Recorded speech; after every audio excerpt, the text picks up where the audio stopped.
Hello everyone.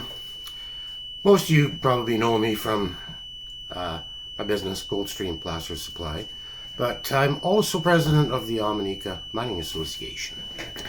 Recently, I had a chance to go to the Association for Mineral Exploration Conference in Prince George, which is a conference mostly centered on hard rock mining. But while I was there, I had the chance to meet with our new BC Minister of Mines.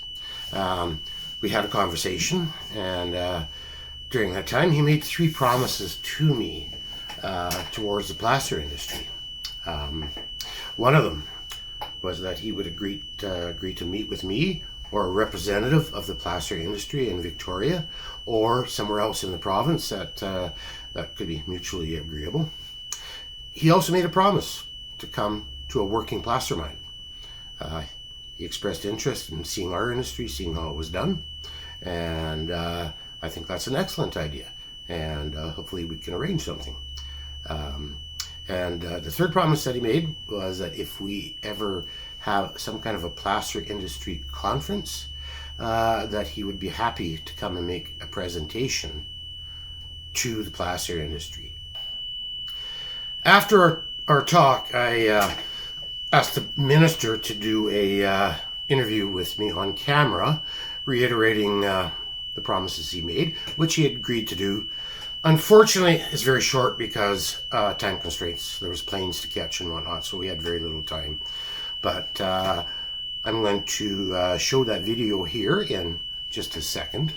And the other thing I did while I was at the conference was the minister did make a presentation to the AME, which I had thought was being recorded, because I was sitting at a table with the people in charge of the conference. I found out they weren't recording it, so I quickly threw up my phone on the table and recorded his presentation. So I apologize if the audio quality and whatnot is not the best, but I had literally maybe a minute to get something organized to record it. So for better or worse, I will play his presentation following the interview. The thing is, folks, we may have somebody that's more receptive in government to the placer industry and talking to us. So I urge every one of you, join the Omenica Mining Association or a group like us and consider contributing. If we start traveling to Victoria, lobbying the government as hard as it needs to be done, this is going to be costly. Also, if you have any questions, any concerns, feel free to get a hold of me. Be happy to chat and hopefully provide a more promising future for the placer industry. Hello everybody, I'd like to introduce BC's new Minister of Mines. I'm Jagrup Brar. I'm the Minister of Mining and Critical Minerals. This is the first time the British province of British Columbia has established the Ministry of Mining and Critical Minerals, and I've been appointed the first minister of that department. So I am very focused, and I will be happy to meet. I'm trying to meet everyone in the industry I can. I met with the mining industry people, visited a lot of mines, visited quarries, gravel pits and all that, visited First Nations, so I will be happy to meet with your group as well, because mining is very important for the people of British Columbia. We have now 40,000 good family supporting jobs created by the mining sector, and we want to create more. We want to reduce the permitting time, but we of course need to hear industry people like you. I will be happy to meet with you, or you can meet with me. We have to find time where we can meet. That's a very refreshing approach from the government. As we spoke earlier, in the placer industry, we feel left out because we're not big companies, but we're many, many very small companies. And we support small business particularly because we need small business, because they not only work in the province, they give jobs to local people, they spend their money in the local economy, so small business is very important. We support them. And the minister has made a commitment here to meet with us or for us to meet with him. Yeah. And he's expressed interest in visiting some I of will our be small more than scale happy- mines, Yeah, I and will so be he more can than learn happy- more. Yeah, I will be more than happy to meet with your group. I will come to Prince George again, or you can come to Victoria. It's up to you. So let me know. That's very good, and it's a positive feeling for us in the placer and the mining industry in general. Thank you very much for your time. Thank you. Thank you for the very nice lunch to the organizers. Thank you, Sarah, for the kind introduction. It is my true honor to be back in Prince George and on the territory of the Limited and First Nation and its people. I want to acknowledge all the speakers here today. I know a number of people made presentations in front of you, and I want to say that to them for the valuable insights they have shared with you. And of course, I want to say thanks to the organizers of this 34th Annual Mineral North Conference for inviting me this afternoon and for hosting this meaningful event in beautiful Prince George. I'm always excited to talk about mining and exploration. After all, I get to have the best ministry in the world. And they gave to us. My friends, we have a generational opportunity to drive growth and create new jobs for people across the entire critical mineral value chain, from the mining to manufacturing to recycling. And I am excited to work with you in building the future together. It's because of you and your commitment to building a sustainable and prosperous global mining sector that the industry will continue to thrive today and into the future. And we have already gotten started. A week after becoming minister, it was my pleasure to approve the Cisco Caribou Gold Mine. It took me only 2 weeks to do that. That was the quickest approval ever done in the past. And I will be back later this month to celebrate the opening of Artemis Blackwater Mine that will be in operation. And I'm excited to hear that the Dome Mountain Mine will also begin production in July.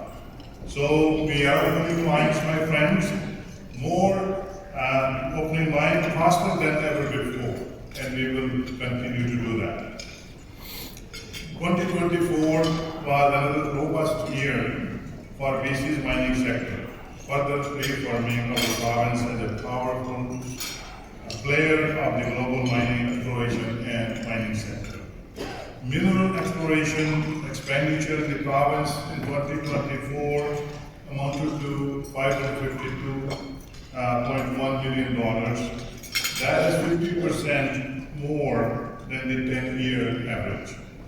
Mining production value in 2024 is forecasted at around $15 billion. And BC's mining sector is also one of the cleanest in the world, thanks to the world-leading innovation from the industry. Our mining exploration tax credit and the mining flow-through share tax credit provide some of the most competitive financial incentives for the mineral exploration investment in Canada. The 5-year extension of the new mines allowance, which was announced as a part of the budget 2025, provides industry with more certainty, which will stimulate further investment. And we are not stopping there. We are going to keep taking action to ensure BC continues to on the path to be more competitive nationally and globally. That leads me to the global economy, which we all know is facing challenges. We have been talking about at the head table. We are going through a challenging time. But our government remains steadfast in building an even stronger mineral exploration industry in cooperation with the industry and First Nations. We are committed to permitting faster while maintaining our stronger regulatory framework.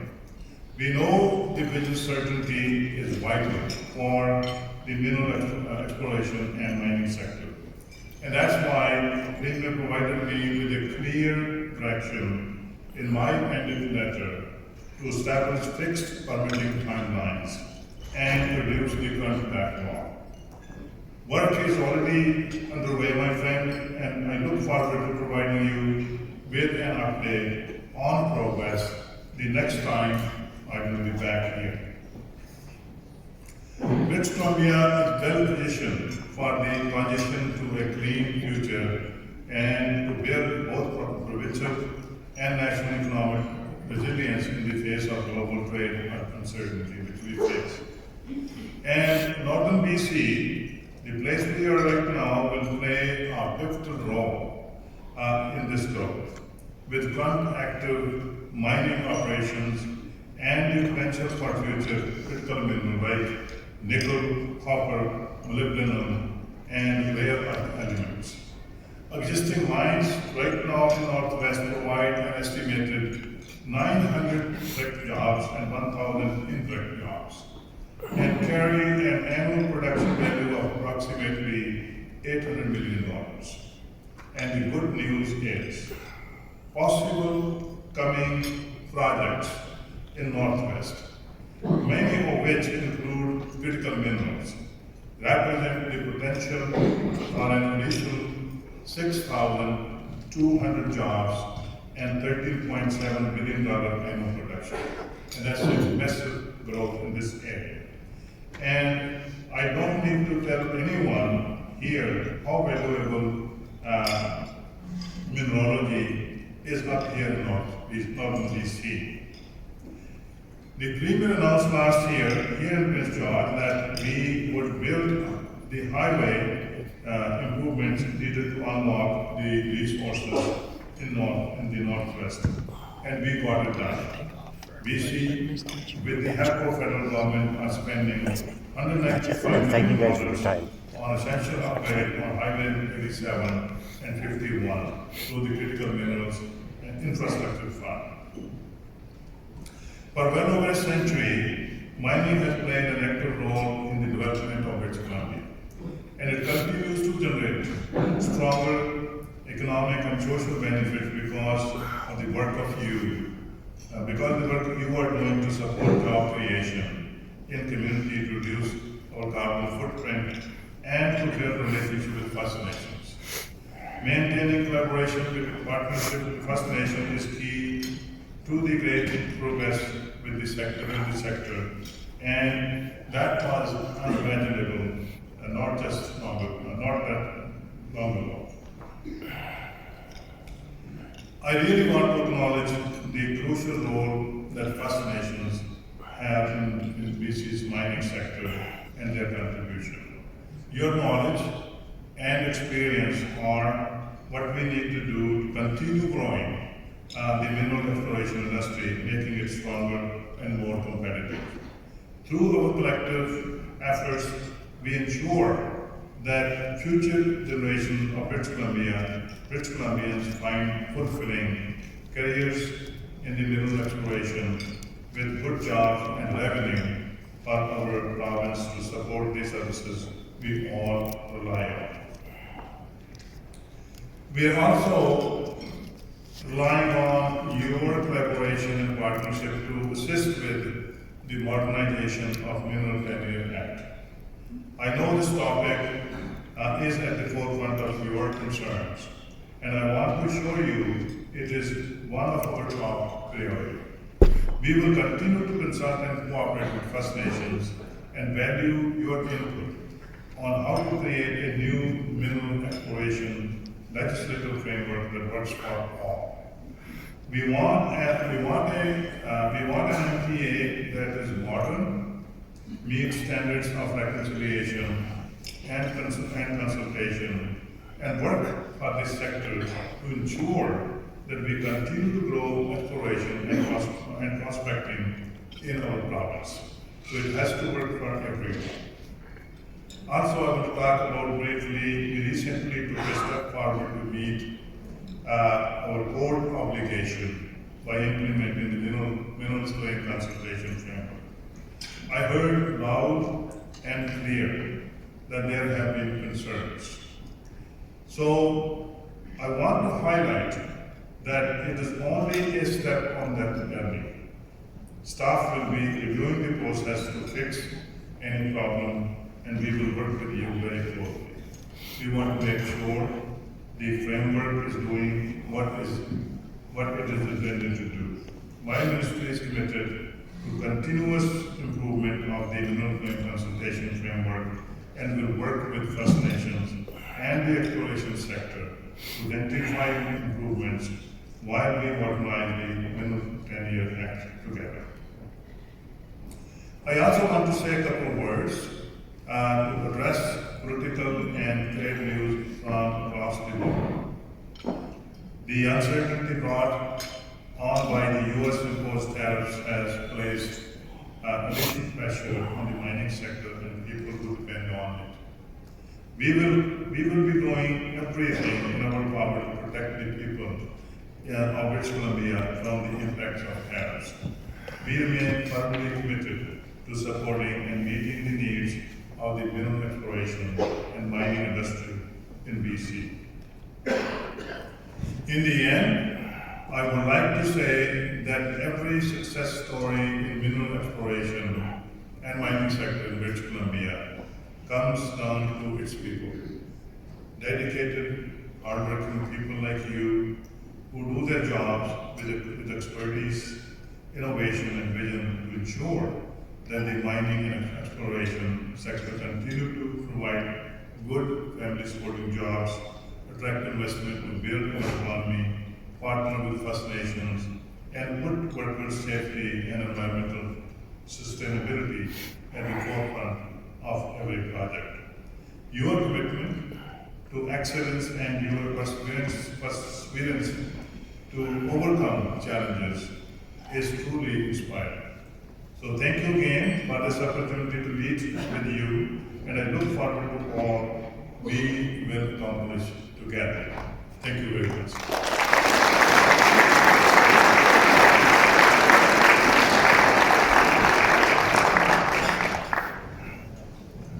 Thank you very much, Minister. I invite you to join me in the seats and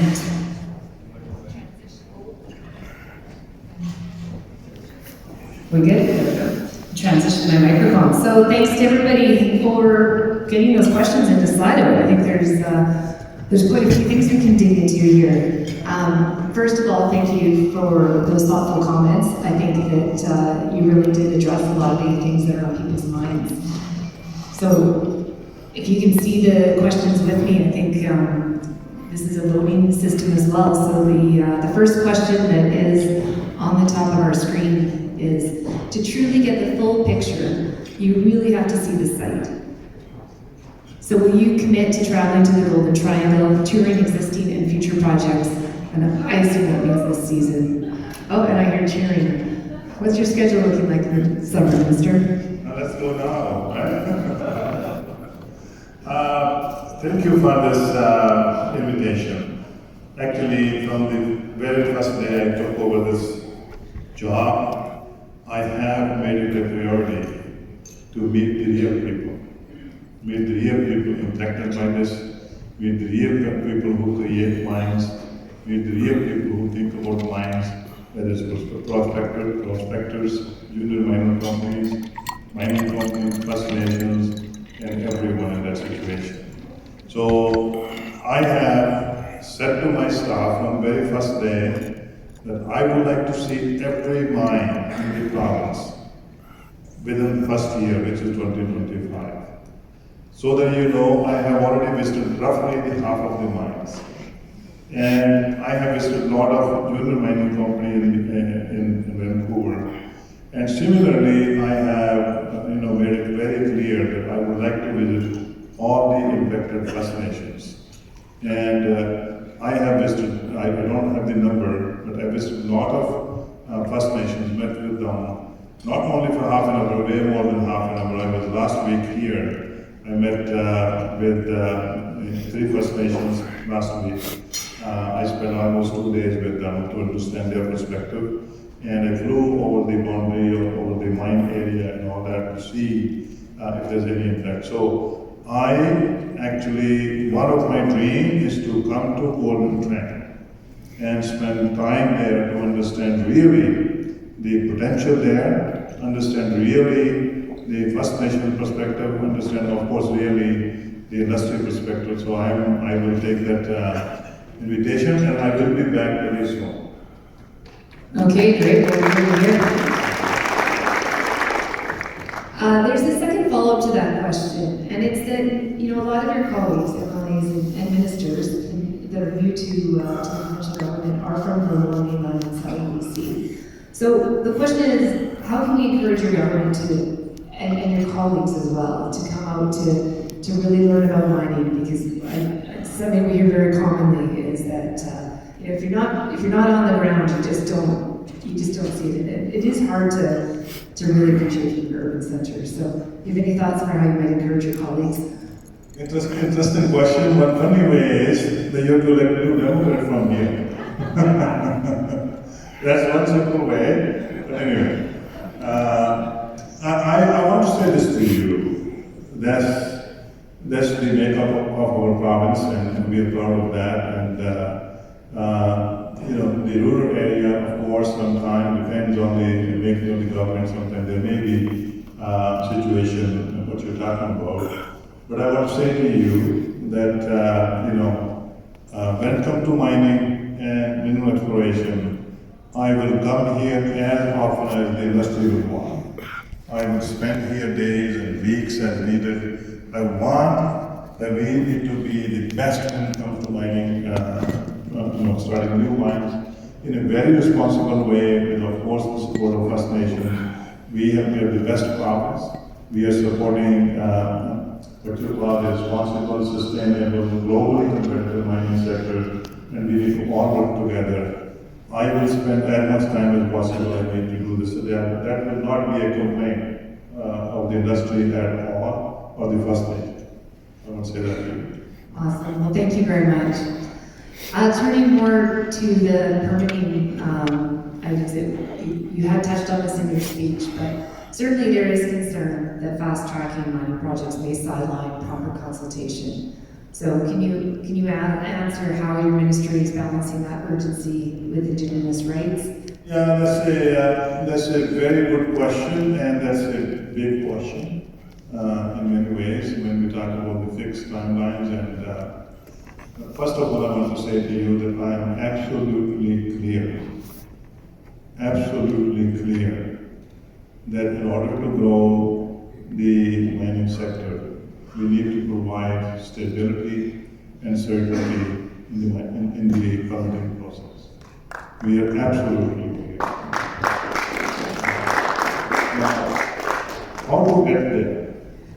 That's a big question. We are very focused right now on this issue, and the Premier is very focused on this issue. The entire government is very focused. We were talking about, Mr. Goring was talking about he introduced a bill yesterday to permit infrastructure programs. But when it comes to mining, we are very focused to do this.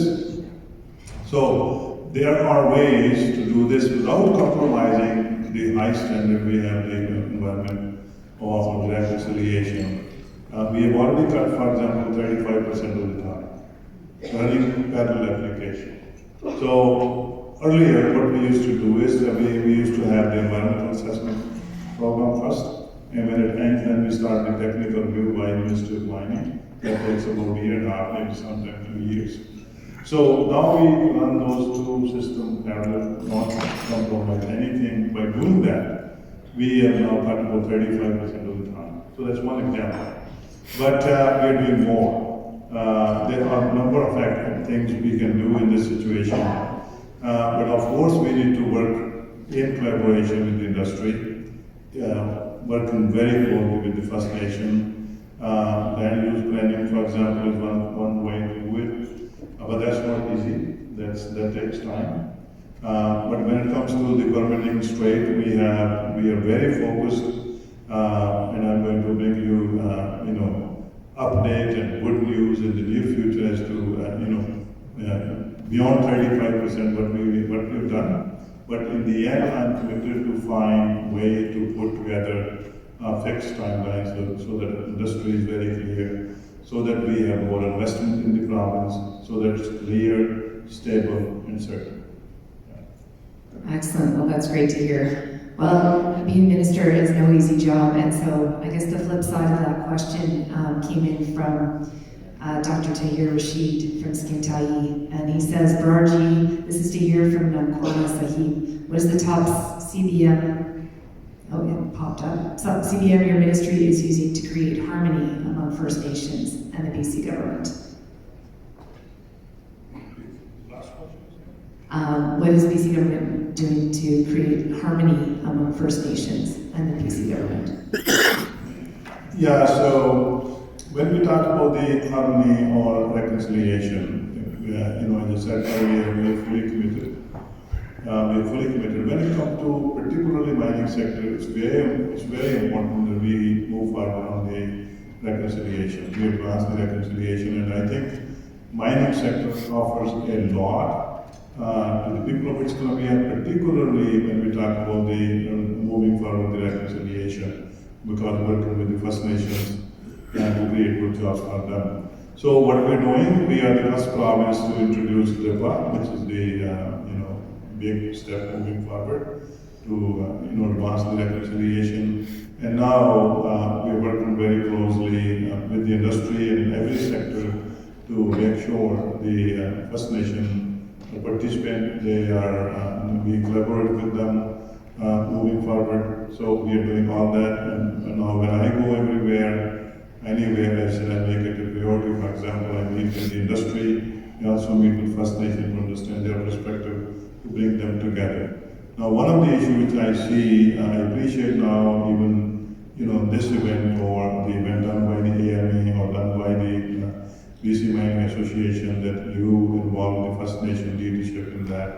That dialogue is very important to understand each other. A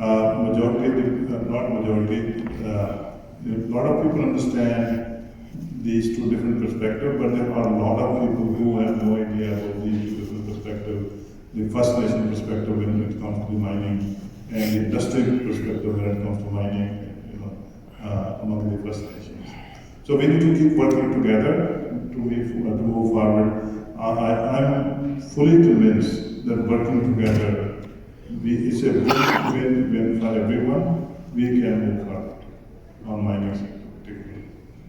Fair, that's a great point.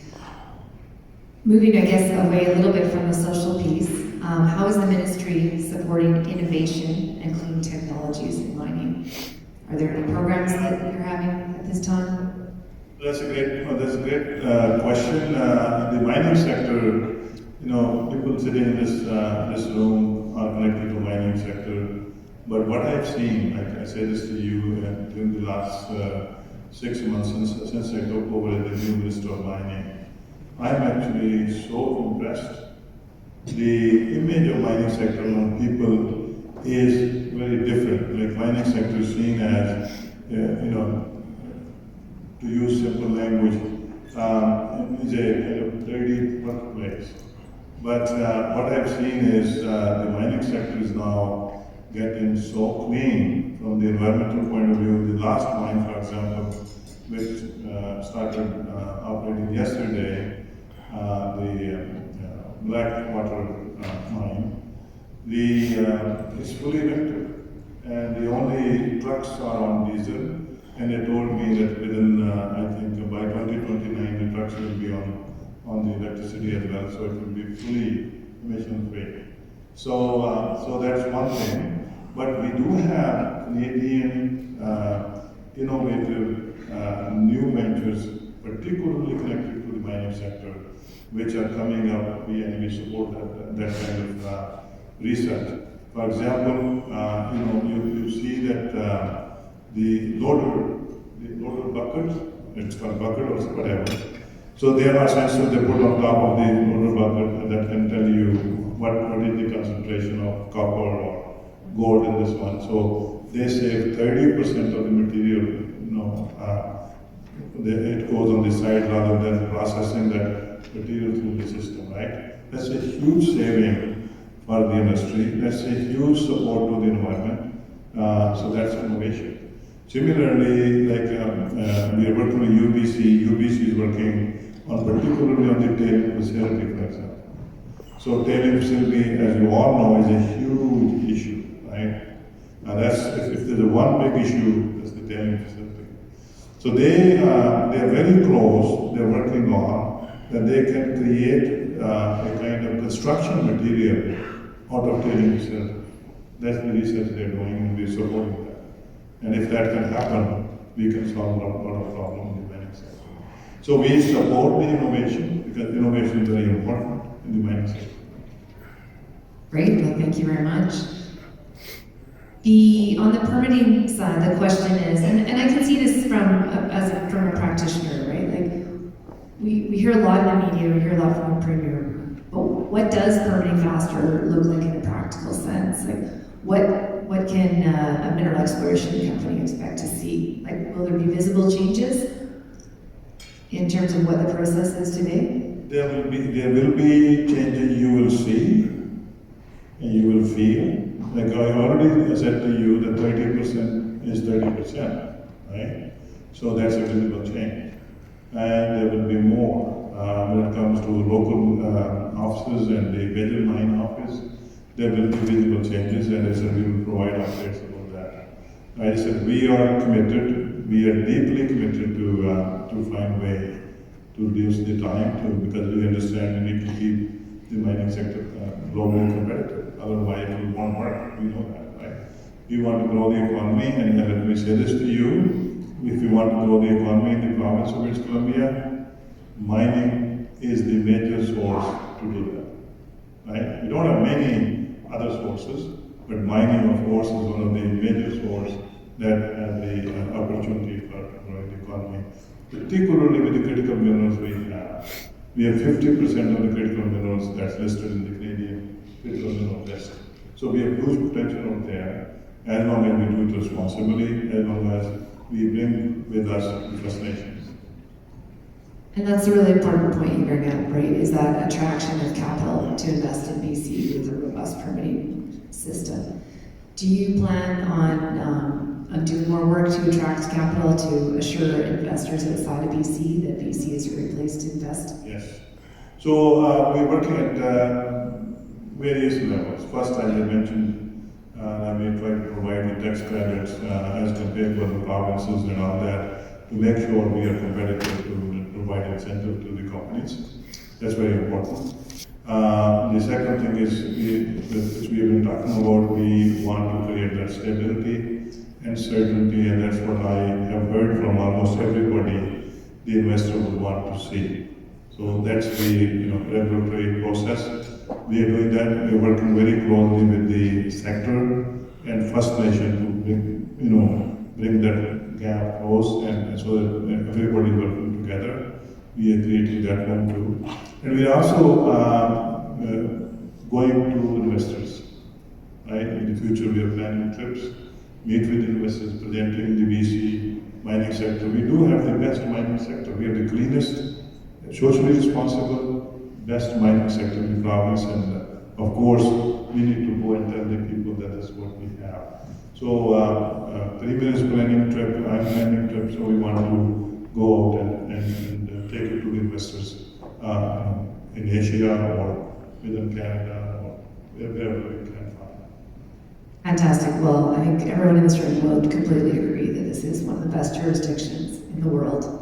So with that, we're getting close to our time, so I'm going to invite you to share your last thoughts and maybe what you would like to leave the audience with today. And then this final question is, what are you most looking forward to accomplishing in your ministry's first year? First year? Yeah, so in